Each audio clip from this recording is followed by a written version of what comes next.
So first of all, Ellen, congratulations on the second season of Glow. It's been very entertaining. Thanks. I'm so happy you enjoyed it. So tell us about your character's journey in the second season and what can fans expect?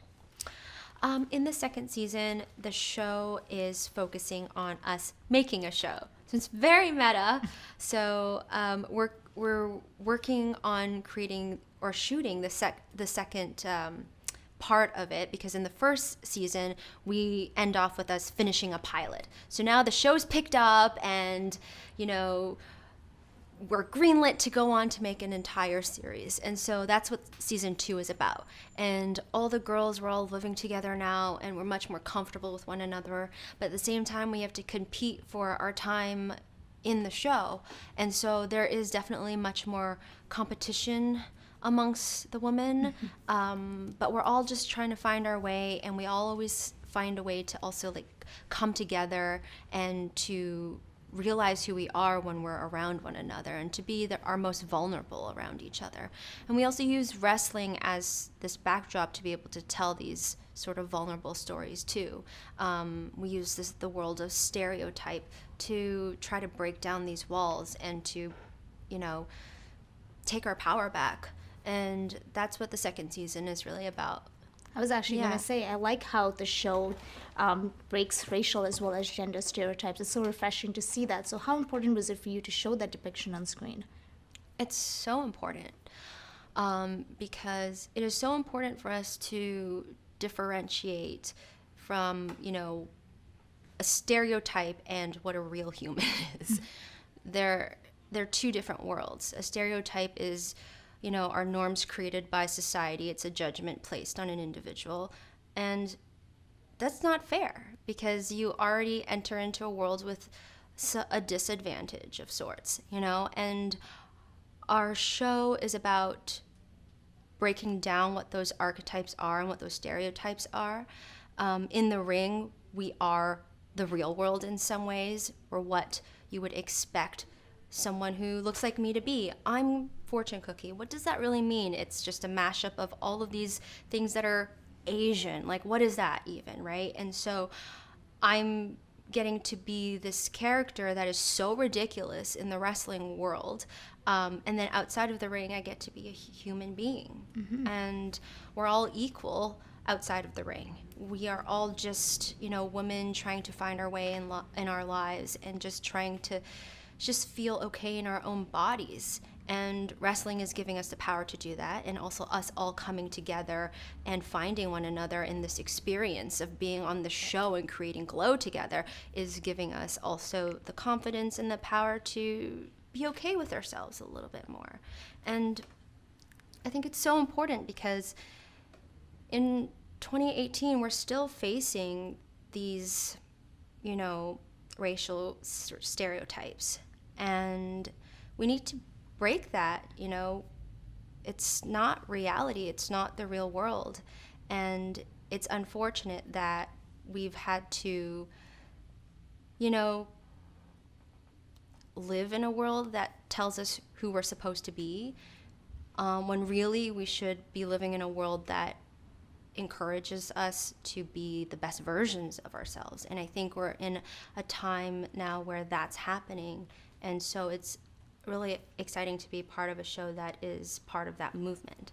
Right. And what I found really interesting was that what I heard was the creators, Liz and Carly, sat down with you and used your backstory for the character of Jenny. That sounds really amazing. I mean, that doesn't always happen in our industry, and but I think it was definitely needed for this show. And it wasn't just me, it was for every one of the girls. We all had a meeting and got to sit down and talk about character before. It happened in the first season, happened in the second season, and even now it's an ongoing conversation going into, hopefully, the third season. So, our fingers are crossed that we get to do that, because it would really suck if we don't get to learn about who each and every one of these women are. I think it's so important that we allow space to see that each one of them are just like any one of us. And I think that's why the show is so relatable, is because we can see ourselves in these women, and that it has nothing to do with just race, or stereotype, and yet it does, but and the feelings that come up through having to like live in a world where that exists, we're showing that these feelings are relatable and you can be human with one another and go, oh, I understand, it really does suck to, be in a position where you have to, be judged. Mm-hmm.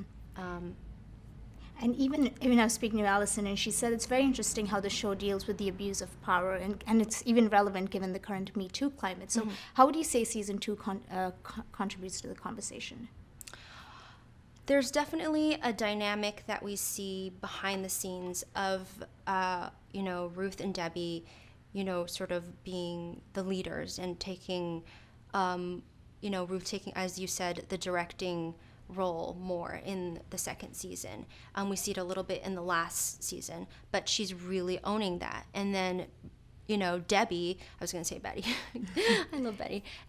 Debbie is taking on also a more powerful role in the second season. And they're doing this in the 80s when, the industry was mostly white men. And so these women are having to try to find their ways through a world that is just men trying to, control us and use their power to sort of stop us from having our voices. And so what I love about our show is that it's from a female perspective, so it's incredibly nuanced with the feelings and the dynamics and things that kind of come up for both the men and the women. But it's really uplifting to be able to see women take control and to stand up for one another and to see and relate and like to be able to relate to the characters who are just like having to deal with these hard things where they feel like they have no voice, because that really was the case, and it still is today, that it's scary to speak up, right? Like you feel like there are consequences if you speak up, and there shouldn't be. Like, we shouldn't live and work in a place that feels unsafe like that. And so I love that we're addressing these issues. Yeah, I love that too. The way the show tackles them is pretty impressive. So I heard that the Glow Girls have become really close and you'll have pizza parties involved. What was it like on set with all of you? Crazy. It was just we're just constantly doing bits, being ridiculous. It's an energy that is like very unique in its own way, and I just love being around every one of them. Every time I'm around all of my Glow Girls, I just feel like anything is possible, and I really, really do. And I feel even over the last 2 seasons, I'm learning from each one of them, and I just feel more and more like it's okay to have my voice too. I come from multiple generations of women who've been taught to stay quiet, that it's better to not ever speak up about what you believe in. And that's a cultural thing, that's a history thing, it's, a society thing. But I'm learning that it's okay to, and that I should, and that's because I'm around these women who are all activists in their own way and doing that. If you were a wrestler in real life, what would your wrestling name be? If I was a wrestler in real life, I would be... Probably thought of one. Sorry? Do you think of one? Well, because I'm here, I would be the Canadian Winter. Oh, scary. nice. I know. You're all locked up and afraid of me already. That's a good one. And lastly, do you have a dream wrestling partner, celebrity-wise?